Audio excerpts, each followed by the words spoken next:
suis ouverte, voilà.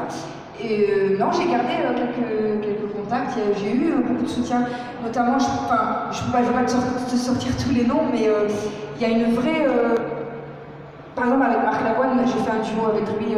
Bon, Marc Lavoine, il a une carrière beaucoup plus longue que la mienne. C'est un homme qui est très sensible à la particularité des femmes, à leurs émotions, aux sentiments. Et du coup, pour moi, c'est évident que le duo que j'ai fait tout à l'heure, je vous ai chanté Viola. J'étais un peu malheureuse de la chanter toute seule parce que c'était un duo avec lui. Mais ce sont des artistes comme lui, par exemple, qui soutiennent, qui m'ont toujours soutenu jusqu'à maintenant. Alors Marc Lavoine, qui adore d'ailleurs chanter des duos, il en a fait avec Christian Marocco, avec Clark Kane, il en a fait plein, il adore chanter avec les femmes. C'est un homme à femme finalement, Marc. Non, c'est un homme au cœur de femme. Exactement, et c'est des très beaux duos à chaque fois qui ont vraiment cartonné d'ailleurs. Alors dans ce métier, on sait que tout n'est pas toujours facile, c'est un parcours semé d'embûches, c'est un retour. Ce troisième album, c'est un peu l'album de la Renaissance. Est-ce qu'on peut dire que c'est peut-être celui qui te ressemble le plus? Tu peux le dire si tu en as envie, mais j'ai l'impression... C'est plutôt toi. Moi, tous mes albums me ressemblent. Toutes mes chansons, tout à l'heure, je sais pas si je t'ai dit tout à l'heure ou hier, à force de parler avec toi, j'ai l'impression que... On fait que ça depuis mardi. Tout à l'heure, en antenne, je lui ai demandé, je lui ai dit, mais t'en as pas marre de moi. Il me dit non, si je pouvais te garder un peu plus, je le ferais. Merci beaucoup, Ali. Vous aussi. Mais non, je me sens un peu la maman, enfin la mère de toutes mes chansons.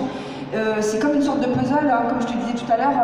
Chaque chanson a une histoire particulière et ça fait partie de moi, hein, vraiment. Depuis le départ, même Gabriel, tu vois,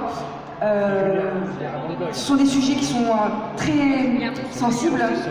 J'aborde la guerre, j'aborde la violence, le viol, les abus sexuels, la pédophilie, l'avortement, toutes ces choses-là qui sont très très difficiles à aborder en chanson.